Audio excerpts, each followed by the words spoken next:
बड़ी प्रॉब्लम हो रही है डॉक्टर साहब। जी, जी, नेटवर्क गड़बड़ करता है आवाज़ तो, वैसे तो आवाज़ आ जाएगी, थोड़ा-सा और चेहरा जो है ना ऊपर कर लेंगे ना, नाम के सामने ढक जा रहा है चेहरा आपका, ईशम सिंह जी का। बाकी तो सब ठीक है, विकास जी पोज़ीशन में ठीक पोज़ीशन में बैठे हैं कुछ, और अशोक जी भी ठीक पोज़ीशन में बैठे हैं, और सभी लोग सही पोज़ीशन में हैं, आप थोड़ा-सा जी, जी, जी। जी, जी, जी। जी, मैं अब ऑनलाइन करता हूँ। नमस्कार दोस्तों, एआईबीसीए टीवी में आपका स्वागत है, और आज का जो विषय है वो छत्रपति साहूजी महाराज ने ही की थी पिछड़े वर्ग को सामाजिक न्याय दिलवाने की शुरुआत। आज के इस विषय पर चर्चा करने के लिए हमारे बीच में उपस्थित हैं आदरणीय ईशम सिंह कश्यप जी, जो करनाल हरियाणा से हैं, और विकास कुमार सिंह जी, जो उदयपुर जिला शामली से हैं, अशोक कश्यप जी, जो जिला बागपत से हैं, और आदरणीय सुखबीर सिंह कश्यप जी जो है वो नई दिल्ली से हैं। इस विषय पर चर्चा करने के लिए हमारे बीच में हमारे सभी पैनलिस्ट उपस्थित हो चुके हैं। 2 व्यक्ति अभी हमारे साथ नहीं जुड़ पाए हैं। संयोग से नेटवर्क की प्रॉब्लम होने के कारण जो है बड़ी दिक्कत आ रही है। तो जो है मैं आप सभी को बताना चाहता हूँ कि जो है छत्रपति साहूजी महाराज की वजह से ये पिछड़े वर्ग को 50% प्रतिनिधित्व जो 1902 में दिया गया था, और उसके बाद ये प्रक्रिया चलती रही। बहुत आज़ादी से लेकर के आज तक जो है पिछड़ा वर्ग अभी अपनी आबादी के हिसाब से हिस्सेदारी लेने में अभी असमर्थ है, अभी पूरी हिस्सेदारी उसको नहीं मिल पाई है। तो आज इस विषय पर चर्चा करने के लिए हमारे बीच में हमारे पैनलिस्ट सभी उपस्थित हो चुके हैं, और जो है इस पर विस्तार से चर्चा करेंगे। छत्रपति साहूजी महाराज ने शुरुआत की थी पिछड़े वर्ग को सामाजिक न्याय दिलवाने की। तो मैं सबसे पहले आमंत्रित करना चाहता हूँ आदरणीय ईशम सिंह कश्यप जी को, जो जी करनाल हरियाणा से हैं। जी, ईशम सिंह कश्यप जी। ईशम सिंह जी, छत्रपति साहूजी महाराज ने जो पिछड़े वर्ग को सामाजिक न्याय दिलवाने की शुरुआत की थी, तो जो है साहूजी महाराज के बारे में बताइए, वो क्या थे, उन्होंने क्यों ऐसा किया था, उस समय की सामाजिक व्यवस्था क्या थी, इस पर विस्तार से आप हमारे दर्शकों को बताइए। जी, ईशम सिंह जी। हाँ जी सर जी। साहू जी महाराज जी जो राजा थे उन्होंने सबसे पहले तो दलितों को जो उत्पीड़न हुआ था उसमें उन्हें पढ़ना का, शिक्षा का, समानता का, भाईचारे का अधिकार दिया, और जी, पिछड़े वर्ग को, ओबीसी को 50% आरक्षण दिया। जी, जी, और जो रूढ़िवादी थी उन सबको तोड़ के एक जी, समाज की माला सूत्र की धार बनाई। जी, जी, जी, और छत्रपति साहू जी महाराज जी जी, दलित के बच्चों को मुफ्त शिक्षा, जी, जी, जी, जी, छत्रपति साहू जी महाराज जी की छत्रपति साहू जी महाराज जी की शिक्षा सच्चे प्रजातंत्रवादी थे। समाजक सुधार के जी, रूप में उनको माना जाता था। वो कोल्हापुर के जी, इतिहास में एक अमूल्य मणि के रूप में आज भी प्रसिद्ध हैं, जी, जी, जी, जिन्होंने राजा होते हुए भी दलितों और शोषित वर्ग के कल्याण के लिए साझा और सदा उनसे निकटता बनाए रखी। जी, जी, जी, जी, जी, जी, राजा छत्रपति साहू जी महाराज जी का जन्म 26 जून 1876 को नहीं, हुआ। जी, उनका असली नाम जी, यशवंत राव जी था। जी, जी, जी, और अपने जीवन में राजा जी ने, साहू जी महाराज जी ने बहुत ही हमारे समाज को जीना, चलना, शिक्षा, और जो आज आपके चैनल के माध्यम से बोल रहे हैं ये भी सब उन्हीं की देन है। अगर साहू जी यही महाराज जी यही शुरू हो जाएगा। उस समय में आरक्षण नहीं जी, देते जी, तो बाबा साहब शिक्षा कैसे करते। बाबा साहब को आरक्षण दिया, अपने पैसों से पढ़ाया, रिजर्वेशन दी उनको, और बाबा साहब ने एक संविधान लिखा, और बाबा साहब को डॉक्टर भीमराव अम्बेडकर जी को उन्होंने जी, एक इस काबिल बनाया। और बाबा जी, साहब ने जी, जी, भारत का संविधान लिखा, और उस संविधान में हम लोगों को ओबीसी, जी एससी, एसटी, माइनॉरिटी के लोगों को जीने का तौर तरीका दिया, और हमें आज बोल रहे हैं जो राजा, वोट का अधिकार, ये जी सभी राजा जी की ही देन है जी। अगर राजा जी ना जी होते, जी हमें जी अधिकार नहीं देते, तो हम कुछ नहीं होते। जी जी, आपने बहुत अच्छी बात कही ईसम सिंह जी। जो आज मैं आपको बताना चाहता हूँ, हमारे बीच में आदरणीय मुन्नीलाल जी जो जालंधर से हैं, पंजाब से जुड़ चुके हैं। और आदरणीय मुन्नीलाल जी को मेरी आवाज आ रही है तो एक बार हाथ उठाएं। मुन्नीलाल जी। हाँ जी, हाँ जी, आ रही, आ रही, जी हाँ जी। जी, आ रही। मैं अब आपको बता देना चाहता हूं कि जो है इस देश की जो आबादी है, उस आबादी के दो हिस्से हैं। एक आबादी जो है उच्च वर्ग की है और एक आबादी निम्न वर्ग की है। तो निम्न वर्ग को बैकवर्ड क्लास कहते हैं और उच्च वर्ग को फॉरवर्ड क्लास कहते हैं। इस निम्न वर्ग में जिसे बैकवर्ड क्लास आते हैं, बैकवर्ड क्लास में शेड्यूल कास्ट, शेड्यूल ट्राइब और ओबीसी अन्य पिछड़ा वर्ग और एनटी, डीएनटी, बीजेएनटी और इनके अल्पसंख्यक सभी लोग आते हैं। शेड्यूल कास्ट की आबादी 15% है, 7.5% शेड्यूल ट्राइब की आबादी है और 52.5% आबादी ओबीसी की है। तो ये 1931 की जनगणना के आधार पर ये आंकड़ा निकला हुआ है। तो जो है शेड्यूल कास्ट को में सामाजिक और शैक्षिक रूप से पिछड़े हुए लोग जिनके साथ अछूतपन का व्यवहार होता है, उन्हें हम जो है शेड्यूल कास्ट कहते हैं।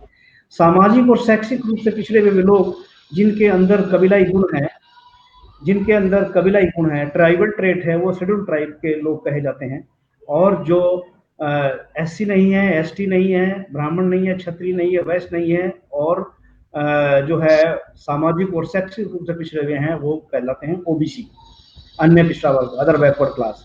तो इस तरह से जो है पिछड़े वर्ग में एससी, एसटी, ओबीसी और एनटी, डीएनटी, बीजेएनटी। एनटी माने नोमेडिक ट्राइब, डीएनटी माने डी नोटिफाइड नोमेडिक ट्राइब और बीजेएनटी का मतलब होता है विमुक्ति जाति नोमेडिक ट्राइब। तो ये सारी की सारी पॉपुलेशन आती है। तो 15% की आबादी जो है फॉरवर्ड क्लास की है और कुल मिलाकर के 15% schedule caste, 7.5% schedule tribe, 52.5% OBC और 10% एनटी, डीएनटी, बीजेएनटी और इनके अल्पसंख्यक, ये मिलकर के जो है 85% हो जाते हैं। तो इस पिछड़े वर्ग को उनकी आबादी के हिसाब से हिस्सा आज तक नहीं मिला और उनको जो है हिस्सा दिलवाने के लिए छत्रपति साहू जी महाराज जी ने ये शुरुआत की थी। ये विषय जो है आज हम लोगों ने आप लोगों के बीच में रखा है। आदरणीय डीएसपी साहब अभी जुड़ नहीं पाए हैं, लेकिन क्योंकि एक समय की बाध्यता है, ये 3 बजे लिंक जो है हमारा समाप्त भी हो जाएगा। तो मैं इस क्रम को आगे बढ़ाते हुए मैं ले चलना चाहता हूँ आदरणीय विकास कुमार जी के पास। विकास कुमार जी जो है जिला शामली से हैं और इस पर अपनी बात रखेंगे आज के विषय पर। जी विकास जी, विकास जी।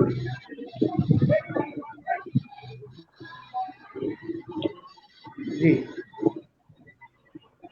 विकास जी, माइक खोल लीजिए अपना माइक।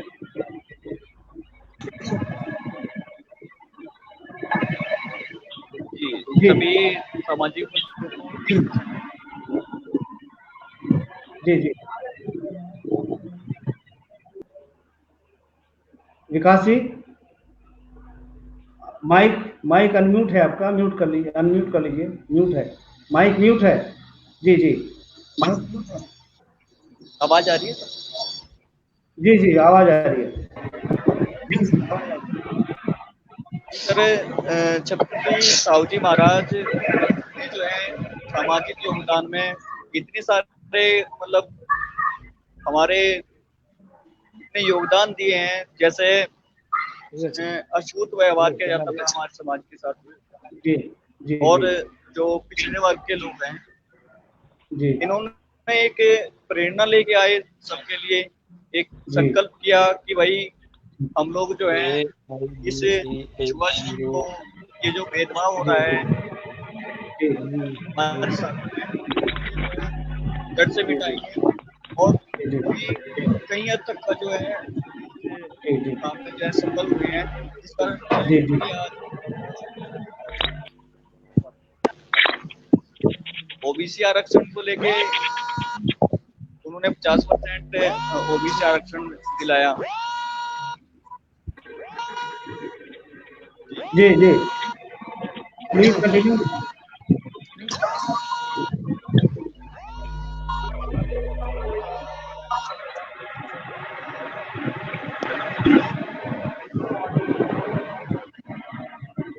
लगता है विकास जी का कनेक्शन हट गया है। तो मैं विकास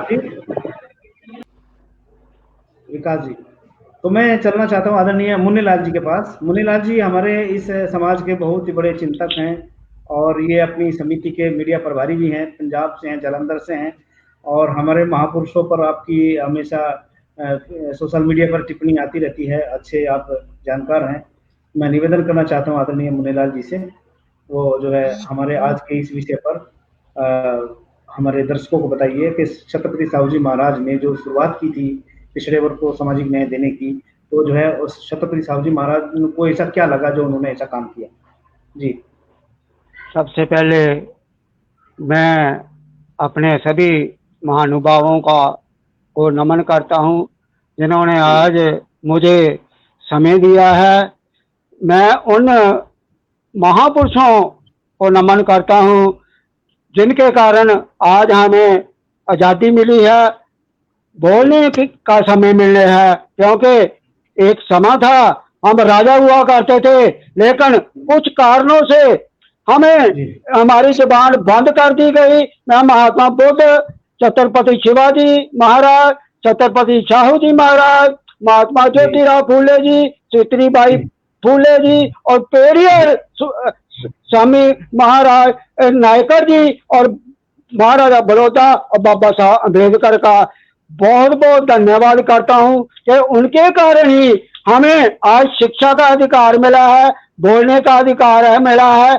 हम बहुत आगे जाने वाले हैं, पहले भी राजा थे और हम राजा बनने वाले हैं। मैं एक दो तीन पंक्तियां फूले के संदेश के बारे में बताना चाहता हूँ, क्योंकि ज्योतिराव फूले और उनकी पत्नी ने जितना काम सामाजिक सुधार का किया और पिछड़ों, दलितों और स्त्रियों के लिए जितना उन्होंने सम्मान दिया है, हमें ऐसा सम्मान शायद ही किसी ने ना दिया हुआ।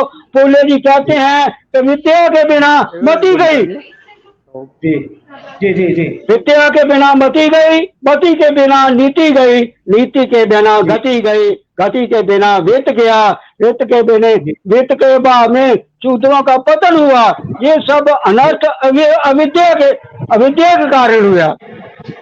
मैं अपने कश्यप समाज के और अपने उन दलित भाइयों से निवेदन करता हूँ कि वे हर तरीके से, चाहे वो किसी भी परिस्थिति में रहे, अपने बच्चों को जरूर पढ़ाएं, क्योंकि विद्या ही एक ऐसा शेरनी का दूध है जिससे हम बहुत आगे हम दहाड़ने लगेंगे और हमारी दहाड़ से जो लोग हमारे पतन का कारण बने हैं वे भागेंगे हमसे। इसलिए अपने लोगों से मैं प्रार्थना करता हूँ कि अपने बच्चों को जितना भी हो सके अधिक से अधिक पढ़ाएं। हम उन लोगों के पीछे ना जाएं जो हमारा रास्ता रोक रहे थे पिछले कई हजारों सालों से। हम उनकी बात ना माने, हम अपने आप जैसे महापुरुषों की बात माने। हमें ज्योतिराव फूले की बात मानना चाहिए, हमें सावित्रीबाई फूले क्योंकि उन्होंने वो काम किए हैं। जब इस देश में अंग्रेजों का राज था तो यहाँ पर शिक्षा प्राप्त करने का सुअवसर हमें मिल ही नहीं रहा। तो जो फूले जी ने और सावित्रीबाई ने दोनों मिलकर महाराष्ट्र में एक दो नहीं हजारों स्कूल खोले, विधवाओं को स्थान दिया, विधवाओं के आश्रम बनाए, दलितों के बच्चों को पढ़ाया और दलितों की बच्चियों को अपने पैरों पर खड़ा किया। ये बहुत बढ़िया काम किया है। मैं उनको बार बार नमन करता हूँ, प्रणाम करता हूँ।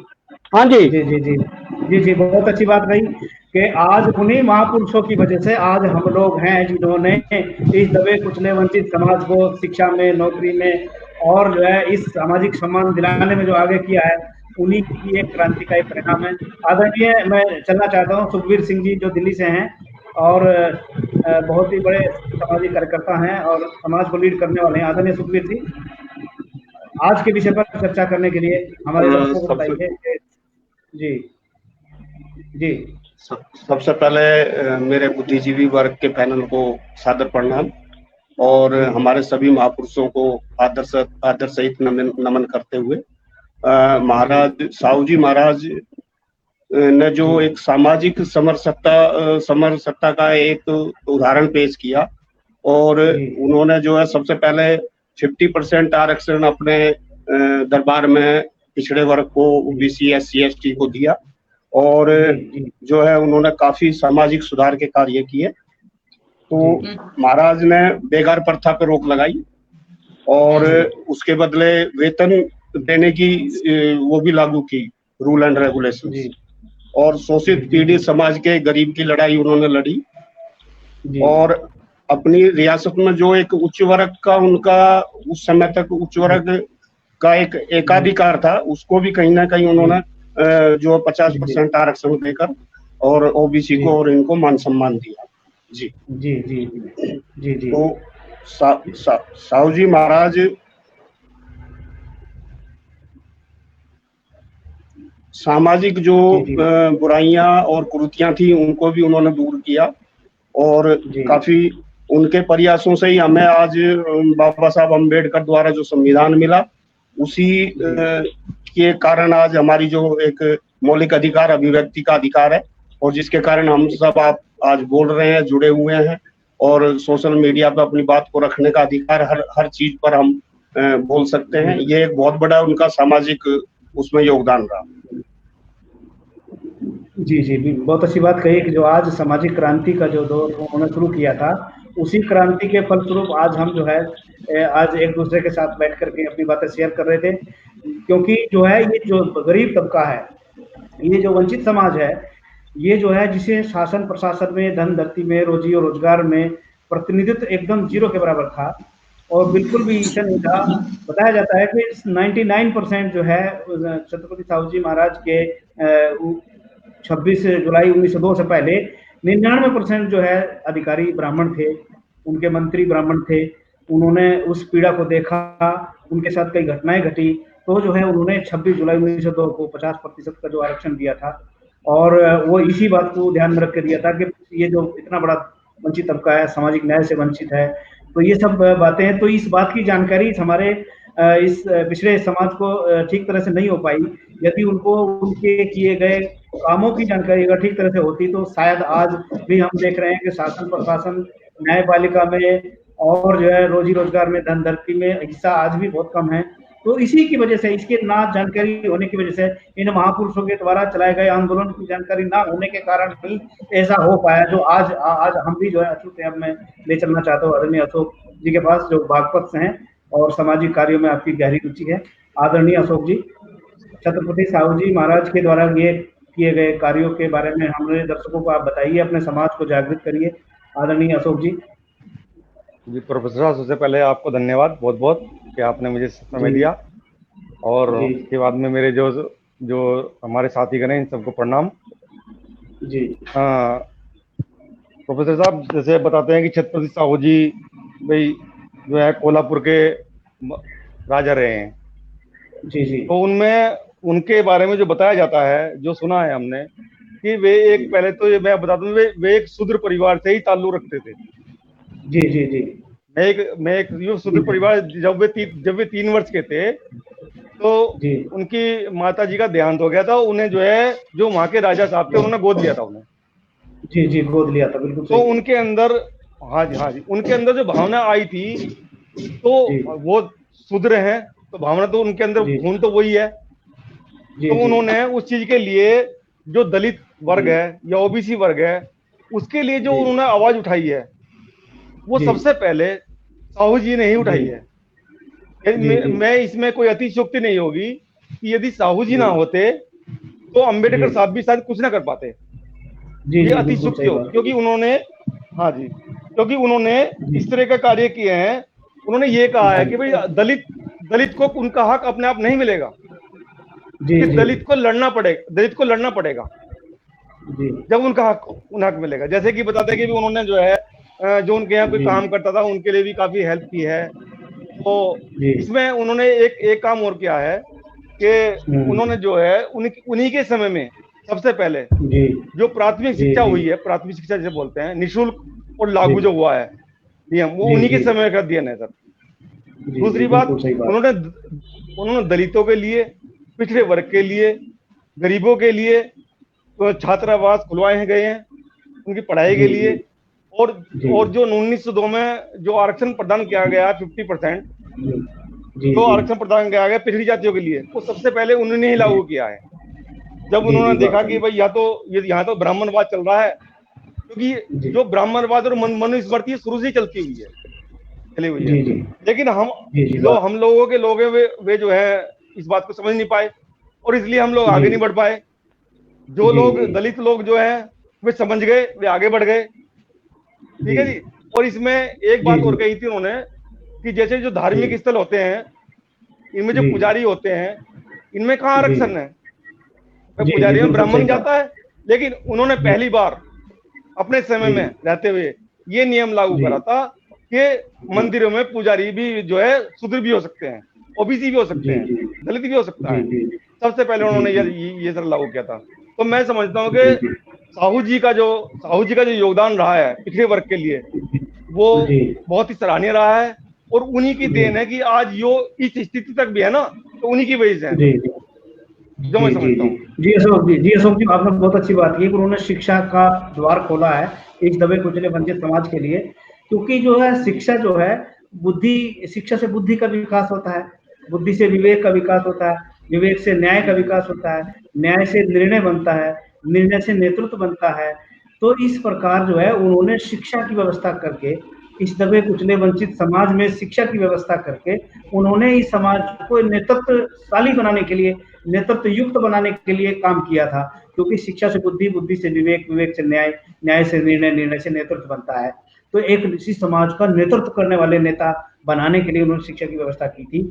और इन्होंने शिक्षा का जो काम शुरू किया था वो बहुत ही अति महत्वपूर्ण काम था। और यही बात इस समाज के चालाक, धूर्त और मक्कार किस्म के जो लोग थे, जो समाज व्यवस्था में सबसे जो अपने आप को ऊंच कहते थे, जिन्हें आज हम लोग जो है ब्राह्मण, क्षत्रिय, वैश्य के नाम से जानते हैं, जिन्होंने इस तरह की सड़ी गली व्यवस्था बनाई थी, तो उन्हें एक समाज के एक बहुत बड़े जो है वर्ग को शिक्षा विहीन करके इस समाज के नेतृत्व विहीन कर दिया था। तो छत्रपति साहू जी महाराज ने शिक्षा की व्यवस्था करके और अपने शासन में अपनी उनके आबादी के हिसाब से व्यवस्था देने की बात बताई थी। उन्होंने 50% का प्रतिनिधित्व अपने शासन में, अपने समय में दिलवाया। तो ये एक तरह से उनको जो है शासक वर्ग की ओर ले जाने का एक उनका बहुत बड़ा कदम था। तो मैं जो है आपकी बात से सहमत हूँ, सभी पैनलिस्ट ने बहुत अच्छी बातें कही हैं। फिर मैं जो है आदरणीय यशवंत सिंह जी के पास चलना चाहता हूँ, करनाल से जो है आप फिर एक बार फिर जो है उनके कार्यों पर आप जो है प्रकाश डालेंगे, आदरणीय यशवंत सिंह जी। हाँ जी सर। जी जी। जो आज जो है ये बात आई है, छत्रपति साहू जी महाराज ये शुरुआत ना करते तो बाबा साहब भीमराव अम्बेडकर नहीं होते। तो उनके द्वारा किए गए कार्यों का जो है आप इसके बारे में कुछ बताएंगे?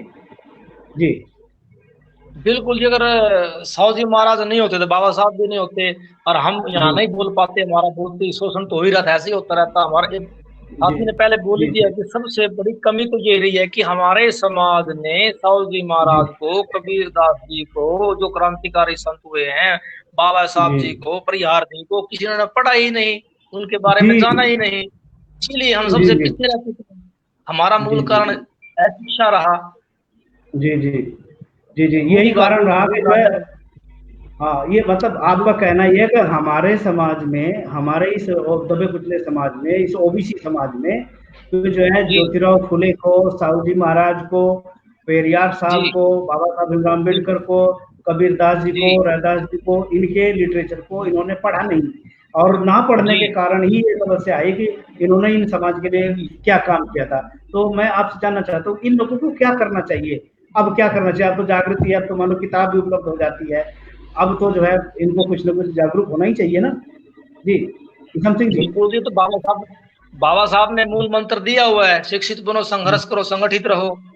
जी जी जी जी, बहुत अच्छी बात कही, शिक्षित बनो, संगठित बनो, संघर्ष करो, जो है ये बात बाबा साहब ने कही। तो इसका मतलब ये है कि बिना शिक्षा के, बिना संगठित हुए, बिना संघर्ष के कुछ मिलने वाला नहीं है। तो ये कार्यक्रम साथियों जो है, आप जो भी लोग यहाँ देख रहे हैं, मेरा मकसद जो है इस हमारे AIBCA TV का मकसद है जो है जिन समाज के, जिन जातियों के पास जो है इस फुले, अम्बेडकरी और साहू जी महाराज की जो विचारधारा कबीरदास जी की विचारधारा, रैदास जी की विचारधारा नहीं पहुंची है, उस विचारधारा को पहुंचाने के लिए जो है हमने ये प्रोग्राम शुरू किया है, जिससे कि उनके अंदर चेतना जागृत हो और चेतना जागृत हो करके जो है वो अपने हक अधिकार लेने के लिए संघर्ष करने के लिए तैयार हो। और अब जब उनका हिस्सा कुछ लोग खा रहे हैं जो अपने आप को इस देश के मालिक कहते हैं, जबकि देश के मालिक हम सब लोग हैं, तो जो है उन अपने हिस्से पे तो कम से कम जो आज कॉन्स्टिट्यूशनल राइट लेने के लिए मैं विकास जी के पास चलना चाहता हूँ। आदरणीय विकास जी, इस बात पर प्रकाश डालिए, ज्योतिराव साहू जी महाराज के जीवन दर्शन पर प्रकाश डालते हुए। जी जी, छत्रपति साहू जी महाराज ने जो है एक अपशिष्टता का जो प्रथा थी स्कूलों के अंदर की, जो है दलित के बच्चे जो है सभी के साथ बैठ नहीं सकते, खाना नहीं खा सकते हैं, प्रथा का काम कराए। जी जी जी, प्लीज कंटिन्यू।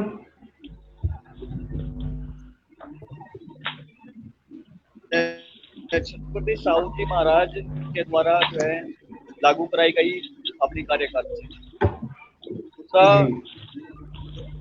उनके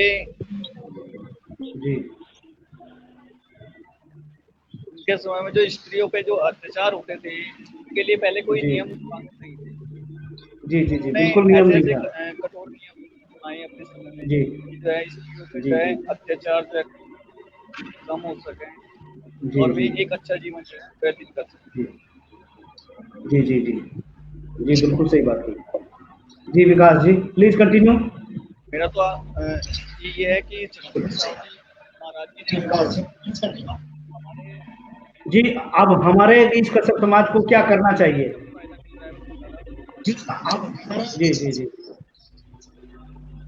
जी जी विकास जी, हमारा जो समाज है, हमारे समाज के पूर्वज हैं, उनके बारे में जानकारी कम हासिल की है। अगर उनके द्वारा किए गए कार्य को, उनके योगदान, उनका प्रचार प्रसार करें, हर पे जानेंगे, अपने अधिकार पता होगा उन्हें, तो भी आवाज उठाने में सक्षम होंगे। जी जी जी, और तभी जो है भला हो सकता है। जी जी, बहुत अच्छी बात है विकास जी कि जो अभी जो है अपने हक अधिकारों को जानने के लिए इनकी विचारधारा को जानना पड़ेगा। मैं मुन्नीलाल जी के पास चलना चाहता हूँ जालंधर से। मुन्नीलाल जी, विकास जी कह रहे हैं कि जो है यदि हमें अपना हक अधिकार पाना है तो उनके बताए रास्ते पर चलना पड़ेगा, तो जो है हमारे समाज को बेशक संदेश दें ताकि जो है वो समाज जो है ज्योतिराव फुले, साहू जी महाराज, पेरियार, इनकी विचारधारा को पढ़ने लगे, इनकी किताबें पढ़ने लगे ताकि उनके अंदर चेतना आ जाए। आदरणीय मुन्नीलाल जी। हाँ जी, आपने बहुत बढ़िया बात कही है, क्योंकि जब तक हम ज्योतिराव फुले जी को समझते नहीं है, उनका लिखा हुआ लिटरेचर नहीं पढ़ते, उन्होंने हमें कौन कौन से मैसेज दिया था ये नहीं हम जानते, तो तब तक हम खड़े नहीं हो सकते। जी बिल्कुल, क्योंकि विपरीत परिस्थितियों में भी उन्होंने वो काम किया है जो आज तक किसी भी महापुरुष ने नहीं किया। उसका सबसे बड़ा उदाहरण ये है, जब स्वयं ज्योतिराव फुले जी ने महाराष्ट्र में स्कूल खोले, उनकी बहुत ही आदरणीय पत्नी ने, सावित्रीबाई फुले ने स्कूल खोले, और उन स्कूल खोलने के बाद उनको वहां पर जाने नहीं दिया जाता। उनके ऊपर कीचड़ फेंका जाता, गोबर फेंका जाता था। तो इसलिए चाहे कितनी भी प्रॉब्लम हमारे सामने क्यों ना आ जाए, कितनी भी मुसीबत क्यों ना आए, परिस्थितियां कैसी भी क्यों ना हो, हमने कभी भी पीछे मुड़कर नहीं देखना। ये सबसे बड़ा मैसेज है ज्योतिराव फुले जी का और उनकी पत्नी का कि हमने अपने बच्चों को अपने पैरों पर खड़ा करना है। क्योंकि अगर हमारे बच्चे अपने पैरों पर खड़े हो गए तो वह दिन दूर नहीं कि हम इस देश के फिर से शासक बनेंगे। तो साथियों, मैं अपने भाइयों को यही बार बार अपील करता रहता हूँ कि कैसी भी परिस्थिति हो, हम दो चार रोटी खाते हैं, एक कम कर ले, अपने बच्चों को जरूर पढ़ाएं। ये उनका एक मैसेज था, संदेश था हमारे महापुरुषों का, खास करके विशेष तौर पर ज्योतिराव फूले जी और सावित्रीबाई फूले जी हमारे वो महानायक हैं, क्योंकि उनके कारण ही हम आगे बढ़ रहे हैं। ये उनका सबसे बड़ा संदेश है कि कैसी भी परिस्थिति क्यों ना हमारे सामने आओ। देखो, एकलव्य के सामने उनको पढ़ने से रोक दिया गया जी, और कर्ण को भी एक प्रकार से रोक दिया जाता, वो ब्राह्मण बनकर परशुराम के पास विद्या प्राप्त करने के लिए। अगर परशुराम को पता होता तो ये सूद पुत्र है, तो वो कभी भी उनको एडमिशन ना देते, दाखला ना देते अपने स्कूल में।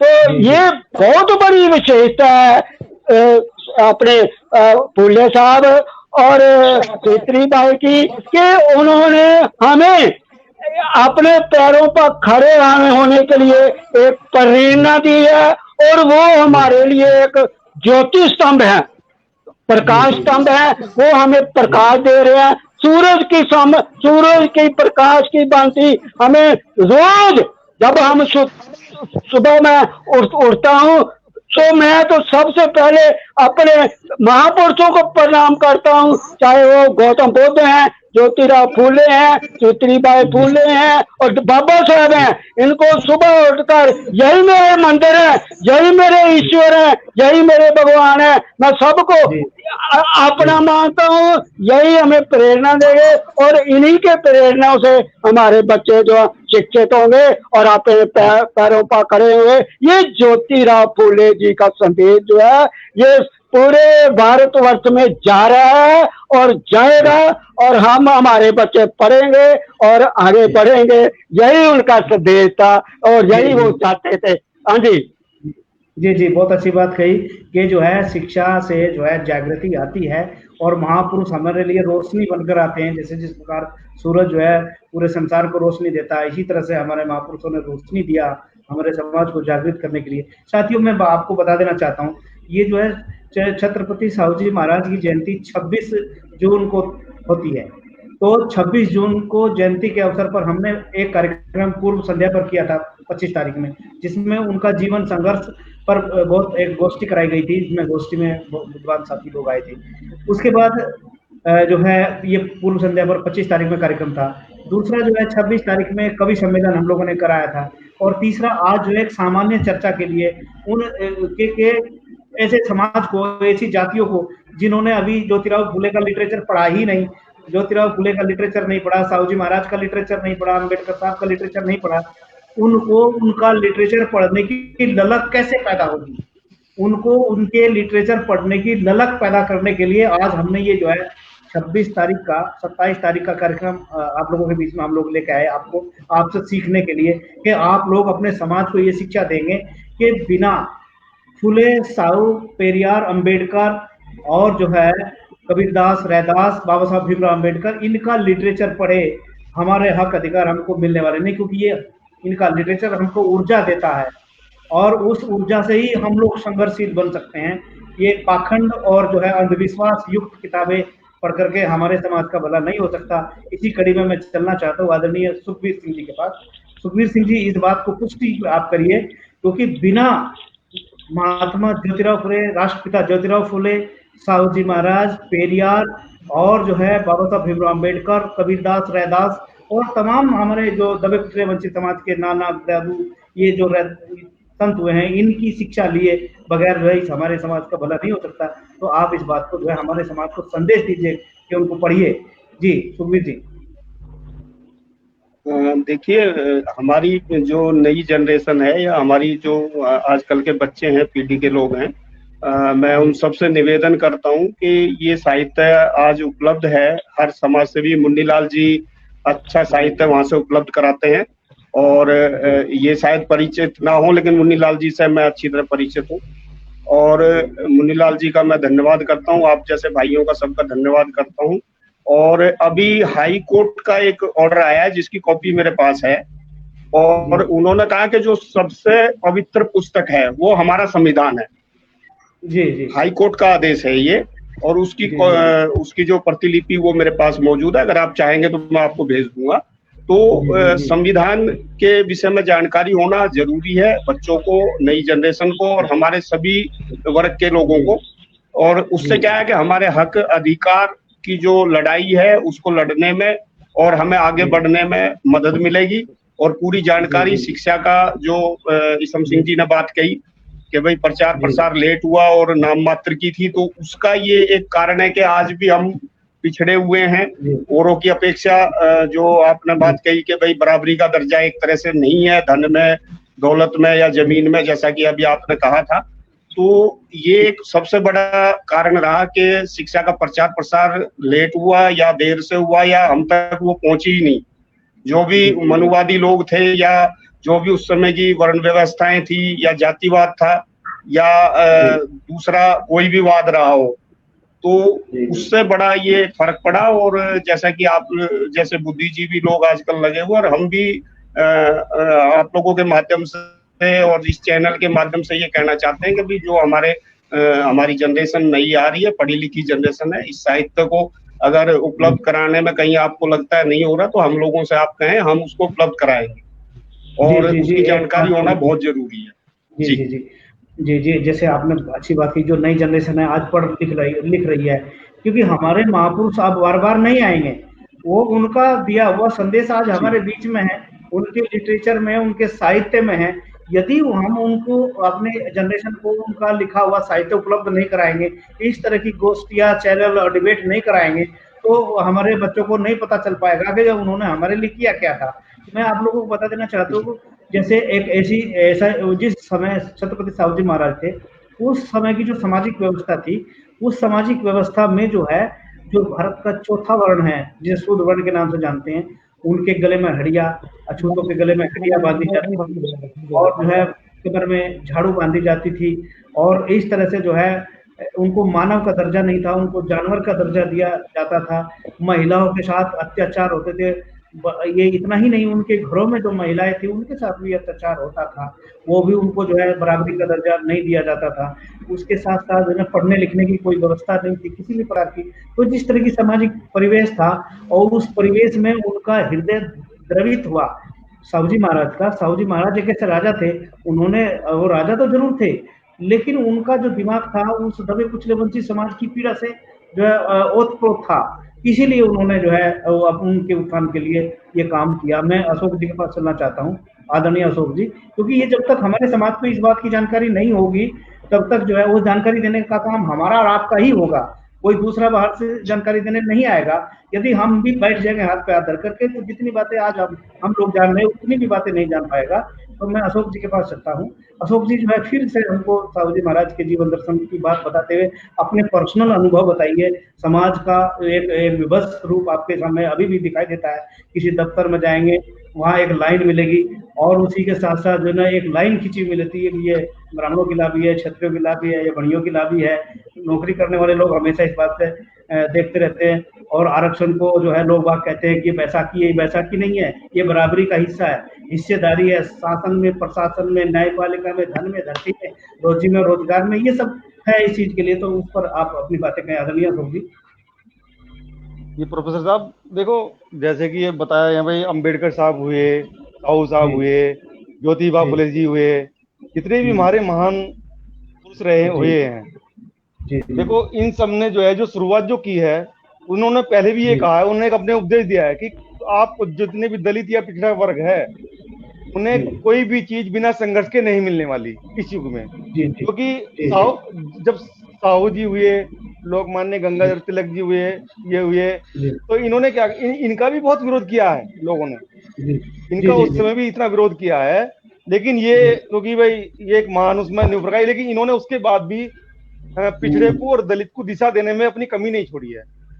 और आज इस मुकाम पर लाके खड़ा कर दिया है पिछड़े और उसको, कि वे अगर चलना चाहे सब लोग, जैसे कि दलित लोग हैं, दलित लोग उनकी बातों को पढ़ा, उन्होंने सुना, प्रचार हुआ, शिक्षित हुए, तो आज वे अच्छे पदों पर भी हैं, उनके साथ में जुल्म भी कम हो रहे हैं। और ये मान लो कि आज भी अच्छे अच्छे पदों पे हैं सर। तो मैं समझता हूँ कि जैसे कि अभी क्या होता है, अभी यदि आज की डेट में कोई दलित या वाल्मीकि या हरिजन कोई नेता बन भी जाता है, गांव में कोई प्रधान बन जाता है सपोज करा, तो आज भी वो नीचे बैठता है। जी जी गांव के अंदर ये परिपाटी बनी हुई है कि आज भी वो नीचे बैठ रहा है। तो मैं इसमें ये समझता हूँ कि जितने भी हमारे समाज में जो लोग अब तक इस चीज को नहीं जान पाए, या जो हमारी जनरेशन है, वे लोग, हम अपने बच्चों को सबसे पहले हम अपने पास से शुरुआत करें। जो हमारे बच्चे हैं, यदि आपके बच्चे छोटे हैं वो तो और अच्छी बात है, और उन्हें अभी से जो संस्कार मिलेगा, ठीक है। अपने बड़े हैं तो उन्हें बताया जाए कि भाई ऐसा ये हमारे जो वो हैं, इनकी पूजा करो। जैसे कि दलित में देखो, केवल उनके दिमाग में भगवान के रविदास जी और भीमराव अंबेडकर साहब भगवान है, बाकी वे किसी राम को, किसी भगवान को नहीं मानते। जय भीम सबसे पहले उनका सुबह के टाइम उठता था, जय भीम। तो ये बात अभी भी उन्होंने जो बात कही थी हमारे चित्तूरी लाल जी ने, कि सबसे पहले हम नमन करते हैं, सबसे पहले जितने भी हमारे महानुभव हुए हैं, हमें उठ सका अपने माता पिता का इनका नमन करना चाहिए। मैं बच्चों के लिए संदेश देना चाहता हूँ, और इस समाज के लिए, कि जो हमारे जितने भी ये इनके जो इन्होंने आदेश किए हैं, जिस तरह के इन्होंने चलने के लिए हमें बताया, मार्गदर्शन दिया है, उन सब पे हमें चलना पड़ेगा, तभी हम आगे बढ़ सकते हैं। दूसरी बात, एक बात और कहूंगा, जी बोलिए। एक बात और कहूंगा, देखो जो छुआछूत की भावना है, ये पहले से चलती आ रही है, अब से नहीं चल रही है। और आरक्षण की जो बात है, 50% जो आरक्षण जो साहू साहब ने सबसे पहले बार किया, जिसकी पूंछ पकड़ के आज तक हम चलते आ रहे हैं, लेकिन वो हमें मिल नहीं पाया है। तो इसके लिए देखो, अभी बताया कि शिक्षित जो है होना बहुत जरूरी है, शिक्षित और संगठित। यदि हम ये दो चीज, कम से कम दो ही चीजें यदि हम काबू में कर लें अपनी, तो मैं समझता हूँ कि हम जो इन्होंने निर्देश दिए हमें, जो जिन राह पे हमें चलना है, इन महानुभावों की, हम चल पाएंगे। और तभी हम जो है अपने अंदर, जब हमें हर चीज ज्ञान होगा कि हमें कैसे पढ़ना है, कैसे चलना है, कैसे अपनी लड़ाई लड़नी है, कलम की ताकत। क्योंकि हमारे अंदर देखो हम लोगों की आर्थिक स्थिति नहीं है, सामाजिक स्थिति अच्छी नहीं है, राजनीतिक स्थिति अच्छी नहीं है, लेकिन अगर हम कलम की पावर अच्छी कर लेंगे तो हमारे पास ये सारी पावर आ जाएंगी। जी बिल्कुल सही बात है, ये आपने बहुत अच्छी बात की। बिना शिक्षा के जो है कलम की पावर जो है बनाए, जो है आपको अपना हक अधिकार मिलने वाला नहीं। बहुत अच्छी बात आपने कही। मेरा ये इस चैनल का ये मकसद है कि जैसे जिन लोगों को अभी तक पता नहीं कि बाबा साहब भीमराव अम्बेडकर ने क्या किया, वो लोग सीधे कहते फलाने के लिए काम किया, हमारे लिए कुछ नहीं किया। और ज्योतिराव फुले ने किसके लिए काम किया, वो उनके लिए काम किया, हमारे लिए कुछ किया नहीं। साहू जी महाराज ने किन के लिए काम किया, हमारे लिए काम किया ही नहीं। तो मैं उनको ये बात बताने के लिए यही इस कार्यक्रम की शुरुआत हम लोगों ने की है कि उन्होंने उस दबे कुचले वंचित और शोषित समाज के लिए काम किया है, जिनको सदियों से दबाया गया। वो अपने दबे नहीं है, ये दबे कुचले स्वयं नहीं, इनको दबा के रखा गया है। तो जैसे आपने बात कही कि सामाजिक स्थिति खराब है, राजनीतिक स्थिति खराब है, तो सामाजिक स्थिति में 100% अधिकार ब्राह्मणों के पास, क्षत्रियों के पास, वैश्य लोगों के पास इस तरह के अधिकार थे। और ये शूद्र वर्ण के जो लोग थे, ये बिल्कुल अधिकार वंचित लोग थे, इनके पास ड्यूटी थी, राइट नहीं था, इनके पास ड्यूटी थी, कर्तव्य था तीनों वर्णों की सेवा करने का। तो जो यहाँ पर हम आप चर्चा कर रहे हैं, पिछड़ा वर्ग जो है वो सामाजिक और शैक्षिक रूप से पिछड़ा है। सामाजिक रूप से क्यों पिछड़ा है? क्योंकि 10 साल का ब्राह्मण का लड़का आज भी बाबा कहलाता है, और जो है 80 साल का शूद्र वर्ण का, यानी कश्यप निषाद मल्लाह चमार जातियों का जो लड़का है, उसे 80 साल का भी है कोई, उसे वो पुत्र मानते हैं। तो ये सामाजिक पिछड़ापन है। मंडल कमीशन की रिपोर्ट में भी पिछड़ेपन का यही आधार बनाया है कि जो है 10 साल का ब्राह्मण का लड़का 80 साल का शूद्र जो है पिता पुत्र के संबंध में होता है। और ये जो मनुस्मृति है वो भी यही बात को लिखती है, कहते हैं जो है ना कि जो 10 साल का ब्राह्मण का लड़का 80 साल का शूद्र पिता पुत्र के संबंधों में है। ब्राह्मण का लड़का जो है वो पिता होगा और ये जो है पुत्र होगा। तो इससे बड़ा सामाजिक पिछड़ापन कोई हो नहीं सकता। और शैक्षिक पिछड़ापन मैं एक बात और कहना चाहूंगा सर, प्लीज। जी मैं बताऊंगा आपके साथ एक बात और कहना चाहूंगा मैं। देखो सबसे पहले जी जो सबसे पहले जो है इन्होंने जो हमें जनगणना वाली बात एक आई थी, एक जातिगत जनगणना का जो सबसे पहले शुरुआत, जातिगत जनगणना की जो शुरुआत सबसे पहले करी थी, वो साहू साहब ने ही लाए थे कि जातिगत जनगणना होनी चाहिए। वो बात, लेकिन वो जातिगत जनगणना आज तक नहीं हो पाई। नहीं, उसका वो अलग शायद हमारा उसको भी हम लेंगे, सर, वो उसके तो अलग एक विषय साहू जी का ही है ना सर, जी, ये जी। सबसे पहले साहू जी नहीं लाए थे सर। जी, मैं जी, इसलिए जी, बता रहा वो हूँ आपको, 1875 साहू जी ने तो जो इनके लिए कार्य किया है, इसीलिए जी, ताकि ये मुख्य जी, धारा में आ जाए। मुख्य जी, धारा में जी, लाने के लिए इन्हें साहू जी ने कहा, वो जाति इनकी जाति का जनगणना उनकी है, नहीं लेकिन वो जनगणना नहीं हो पाई होती आज थी, तक। नहीं साउथ के जमाने में जनगणना होती थी, लेकिन आजाद भारत में रोक दिया गया उसको। मैं उस पर जी जी क्लियर करूंगा अभी आपको। तो जी मैं ये बताना चाह रहा था, वो शैक्षिक रूप से पिछड़ापन का मतलब क्या है कि शूद्रों को शिक्षा ग्रहण करने का अधिकार नहीं था, और जी इसीलिए साहू जी महाराज ने सबसे पहले शिक्षा का प्रबंध करवाया। निःशुल्क अनिवार्य शिक्षा ज्योतिराव फुले का मेमोरेंडम था, उन्होंने स्कूल खुलवाए और छुआछूत को दूर करने के लिए कहा। उन्होंने एक बात और कही, जो अभी आदरणीय मुन्नीलाल जी ने भी इसका जिक्र किया था, कि जो है कि मानव को मानव का व्यवहार करना आना चाहिए। एक हाँ मानव जी है तो कोई जरूरत नहीं है, जब दो मानव है, एक मानव का मानव के साथ जो मानवता का व्यवहार है, वही सबसे बड़ा व्यवहार, वही सच्चा धर्म है। इस बात को हमारे गौतम बुद्ध भी कह देते हैं कि धर्म का मतलब ये होता है कि जो है मानव का मानव के साथ मानवता का जो व्यवहार है, वही सच्चा धर्म है। उसी बात को ज्योतिराव फुले ने भी माना है, और उसी बात को साहू जी महाराज ने भी प्रस्थापित किया। उन्होंने सरकारी ऑर्डर भी निकाले थे कि किसी को भी ये राइट नहीं है, किसी को ये राइट नहीं है कि जो है कोई किसी को नीच और अछूत समझे। सबको राइट है कि जो है मानव को मानव जरूर समझे। उन्होंने दफ्तरों में, कार्यालयों में, नगर पालिका में जो है ये आदेश की कॉपी भिजवाई थी कि मानव के साथ सबसे पहले मानवता का व्यवहार जरूर हो, कोई किसी को जो है उसके बाद अनावश्यक में सताएगा नहीं, उसको मानव का दर्जा देगा। तो ये जो अमानवीय कृत्य थे, जैसे मैं अभी छुआछूत की बात हो रही थी, अछूतों की बात मैं आपको बता दूं। अछूतों में जो है 3 प्रकार के अछूत बताए। अनसीएबल यानी जिनको देखना ही मना है, अनसीएबल माने जिनको देखना मना है, देखने से ही जो है नरक का रास्ता खुलता है।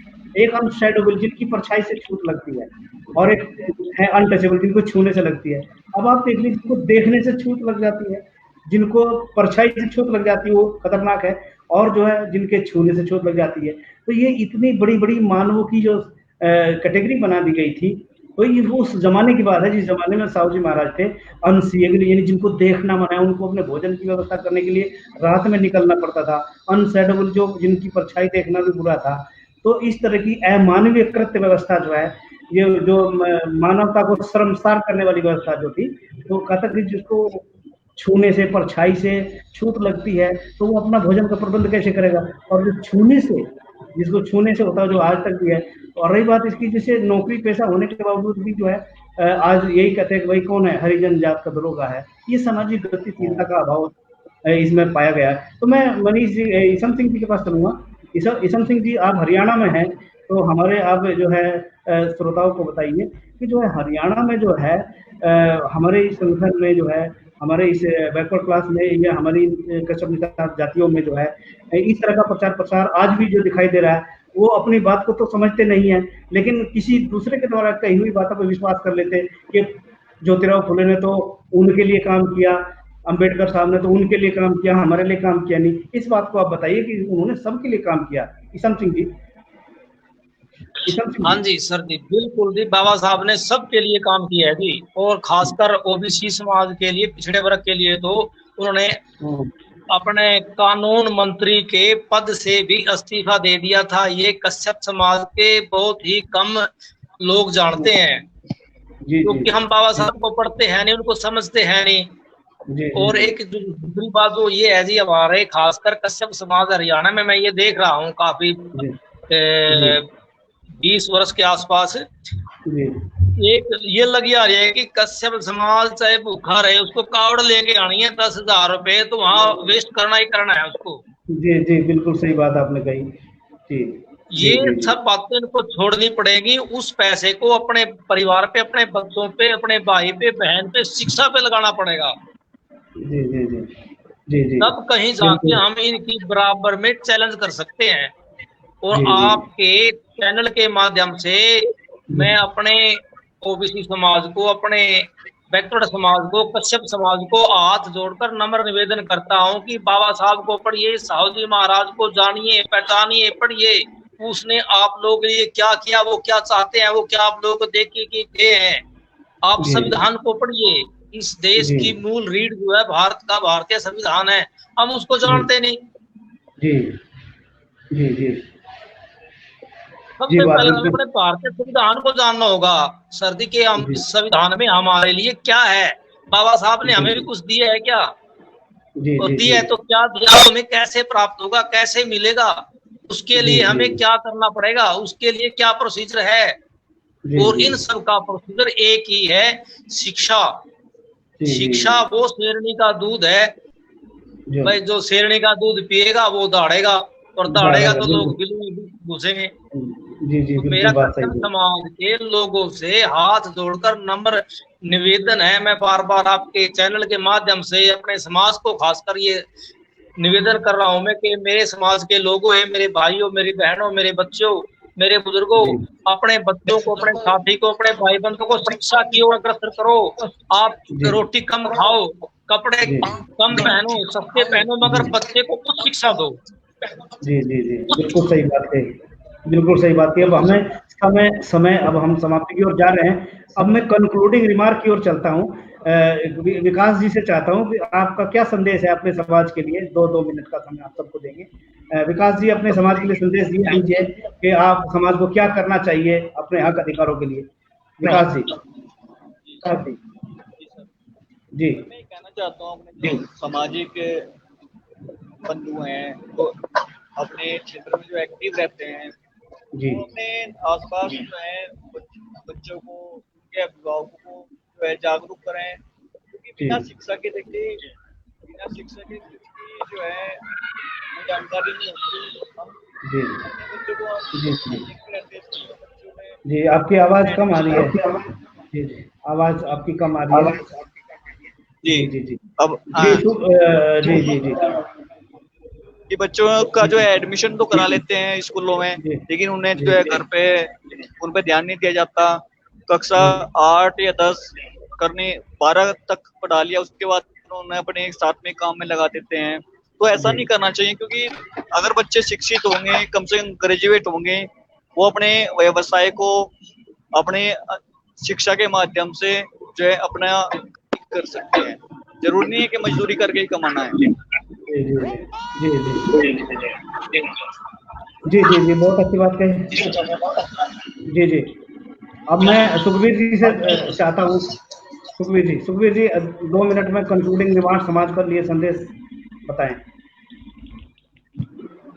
देखिए, मेरा समाज से आग्रह और निवेदन ये है कि सबसे पहले तो शिक्षा एक हमारा मूल है, जड़ है कि भाई सब बच्चों को और अपने जो शिक्षा के लायक है उनको सबको शिक्षा दिलवाएं और उनको जागरूक करें। और जो साहित्य की हमने बात की है, अपने महापुरुषों के साहित्य के बारे में उनको घर में और हर तरह से जानकारी दें, जिससे कि वो ज्ञान बढ़े और आगे चल के अपने हक अधिकारों के लिए वो जागरूक हो सके और उनको हासिल कर सके। जी जी, बिल्कुल सही। सुखबीर जी, जैसे मैं चाहता हूं कि आप एक चैनल के माध्यम से एक संदेश ये दीजिए कि जो हमारे जो महापुरुष हैं, राष्ट्रपिता ज्योतिराव फुले, साहू जी महाराज, महात्मा पेरियार, बाबा साहब भीमराव अम्बेडकर, गुरु नानक जी, कबीरदास जी और जो है संत रविदास जी, और इसके अलावा भी तमाम संत गुरु महापुरुष हुए हैं जिन्होंने इस दबे कुचले वंचित समाज के अंदर ऊर्जा भर के उन्हें लड़ने के लिए तैयार किया, उन्हें शोषण के मुक्त जो है, उन्हें शोषण के विरुद्ध लड़ने के लिए शक्ति दी है। उन सब का लिटरेचर उनको पढ़ना चाहिए, ये मैं आपके मुंह से संदेश इस समाज को दिलवाना चाहता हूँ। आदरणीय सुखबीर जी। देखिए, मैं नम्र निवेदन और आग्रह करता हूँ कि भाई हमारे महापुरुषों की जो बुकें हैं, लिखी हुई हैं, बुकें हैं, साहित्य है, वो आप सब उसको फॉलो करें, उसको पढ़ें और पूरा उसको अपने जीवन में उतारें और उसको कार्यान्वित करें, और ताकि आप अपने हक अधिकारों के लिए जागरूक हो सकें और उनको हासिल कर सकें। जी जी जी, बहुत धन्यवाद। अब मैं मुन्नीलाल जी से भी यही आशा करता हूँ वो भी समाज को ये संदेश दे कि फुले, साहू, पेरियार, बाबा साहब भीमराव अम्बेडकर, गुरु नानक जी, संत कबीर जी, रविदास जी, इन सब का लिटरेचर पढ़ने का आप समाज को संदेश दें। मुन्नीलाल जी। मैं ये मेरे पास समाज के कर्म योगी पुस्तक, ये मेरे बड़े भाई श्री देवेंद्र पाल बटाला, जो कि बटाला से इंस्पेक्टर रिटायर हुए थे, उनके सहयोग से हम दोनों भाइयों ने लिखी है। लगभग पूरे नॉर्थ इंडिया में हम ये फ्री बांट चुके हैं।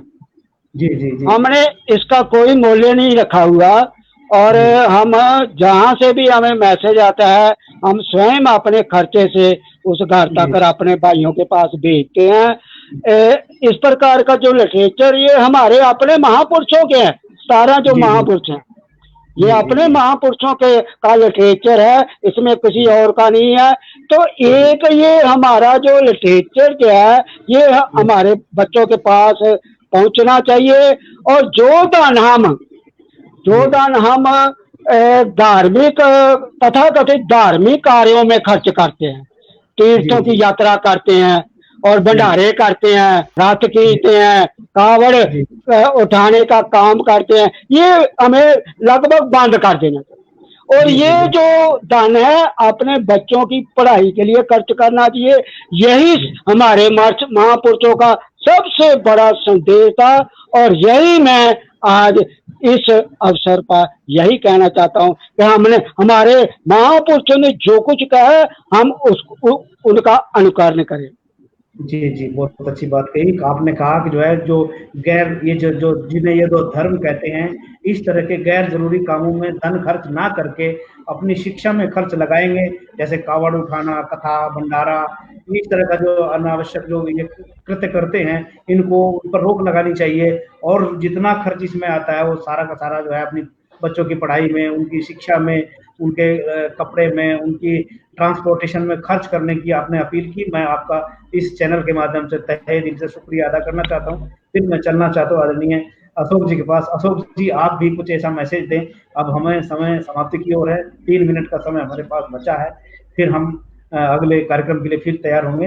अशोक जी एक ऐसा संदेश दीजिए ताकि समाज हमारा जागरूक हो, अपने हक अधिकार को ले और एक ऊर्जा पूर्ण महसूस करे। हमारे महापुरुष, हमारे जो बड़े अगवा लोग हैं, विद्वान लोग हैं, वो हमें कुछ संदेश देके गए। आदरणीय अशोक जी। मैं अपनी सब कच्चे समाज से हाथ जोड़कर प्रार्थना करूंगा जी कि एक तो वे समस्त कुरीतियों को दूर रखते हुए जी जितनी भी हमारे अंदर कुरीतियां हैं, क्या वो ये एक कावड़ लाने की भी कुरीति मानूंगा मैं, क्योंकि इसमें अनावश्यक पैसा खर्च होता है। जी ठीक है जी। ये जो मतलब जितनी भी हम कुरीतियां हैं उन्हें दूर करते हुए जो हमारे बाबा अम्बेडकर साहब, बाबा साहू साहब, बाबा ये रविदास जी, जितने भी हमारे महानुभाव हुए हैं, इन सबके दिए हुए उपदेश को पढ़ें और उन्हें ढालें अपने नित्य प्रतिदिन उसमें, और उनके उस पर चलने का प्रयास करें। और अपने बच्चों को, जैसे कि मेरे हरियाणा के भाई साहब ने इन्होंने कहा है कि यदि एक रोटी कम खा लें, अपने बच्चों को पढ़ाएं जरूर। तो मेरा यही संदेश है कि शिक्षा बहुत जरूरी है, क्या वो किसी भी तरह दिलाएं, मेहनत मजदूरी करेंगे, हम अपने बच्चों को शिक्षा अवश्य दिलाएं। मेरा समस्त समाज से ये हाथ जोड़कर अनुरोध है। जी, बहुत अच्छी बात कही। साथियों, अखिल भारतीय पिछड़ा वर्ग एसोसिएशन और ये उसका AIBCA टीवी चैनल जो है, इस दबे कुचले वंचित समाज के लिए उनका हक अधिकार दिलवाने के लिए उन्हें उनकी आबादी के हिसाब से धन में, धरती में, रोजी में, रोजगार में, नौकरी में हिस्सा दिलवाने के लिए संघर्ष कर रहा है। और उसी की जागृति के लिए, अपने लोगों को जागरूक और ज्ञानवान बनाने के लिए जो है हम लोग प्रतिदिन जो है अपने समाज के अगुवा लोगों को इस पर बुलाते हैं, उस पर डिबेट करते हैं। मैं समझता हूँ कि जो है हम किसी के विरोध में कोई काम नहीं कर रहे हैं, लेकिन हम अपने समाज को जागृत करने के लिए, उनके अंदर छुपी हुई कमजोरियों को दूर करने के लिए, उनके अंदर जो अशिक्षा और डर का भाव है वो जब हम बोलना शुरू कर देंगे तो समाज के लोग भी बोलना शुरू कर देंगे, ताकि हमें भी अपना हक अधिकार लेना चाहिए। उसी को ध्यान में रखते ये चैनल हम लोगों ने शुरू किया है। मैं समझता हूँ कि जो है हम कोई गलत काम नहीं कर रहे हैं, हम अपने समाज को जागृत कर रहे हैं। तो इस जागृति में हम सब आपके साथ हैं और सब आप हम लोगों को साथ दें। मैं इस बात की अपील करता हूँ कि जितने भी लोग यहाँ पर हमारे इस चैनल में आए हैं और जो देख रहे हैं, तो जो मेरे दर्शक देख रहे हैं, तो मेरी उनसे सबसे विनती है कि इस कार्यक्रम को आप लाइक करिए, शेयर करिए, अपने दोस्तों को इसको लिंक भेजिए।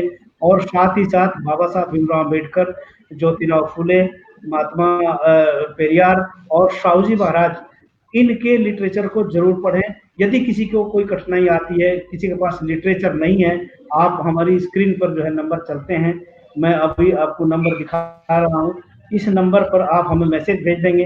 तो ये 2 नंबर चल रहे हैं, इन दोनों नंबरों पर आप जो है हमें मैसेज करके किताबों की व्यवस्था हम लोग करा देंगे। भारत के संविधान की पुस्तकें हम इसी तरीके से उनको बता देंगे कि जो लिटरेचर अगर नहीं पढ़ा जाएगा तो ये सब बड़ी दिक्कत है। हमारे इस एसोसिएशन की तरफ से और जो है AIBCA-TV की तरफ से छोटे-छोटे पंपलेट, छोटी-छोटी बुकलेट्स और इन महापुरुषों के जीवन दर्शन पर आधारित हमारी वेबसाइट AIBCA.in करके वेबसाइट हमारी है, उस पर इनके बारे में लिटरेचर सबको मिल जाएगा। आप लोग उसको जरूर लॉगिन करें, देखें, पढ़ें, समझें और दूसरों को बताएं। इन्हीं शब्दों के साथ में आप सभी का जितने भी महापुरुष हमारे इस समाज में जन्मे हैं उन सबको नमन करते हुए और जितने भी पैनलिस्ट हमारे बीच में उपस्थित हुए, आदरणीय मुन्नीलाल जी जालंधर से, आदरणीय सुखबीर जी दिल्ली से, आदरणीय विकास जी आमली से, आदरणीय इसम सिंह जी हरियाणा करनाल से और आदरणीय अशोक जी बागपुर से जुड़े हैं, मैं सभी का तहे दिल से शुक्रिया अदा करना चाहता हूँ। जब भी मेरी एक आवाज हो आप मेरे चैनल पर आए, मैं आपका स्वागत करता हूँ। आज का कार्यक्रम यही पर। नमस्कार, धन्यवाद।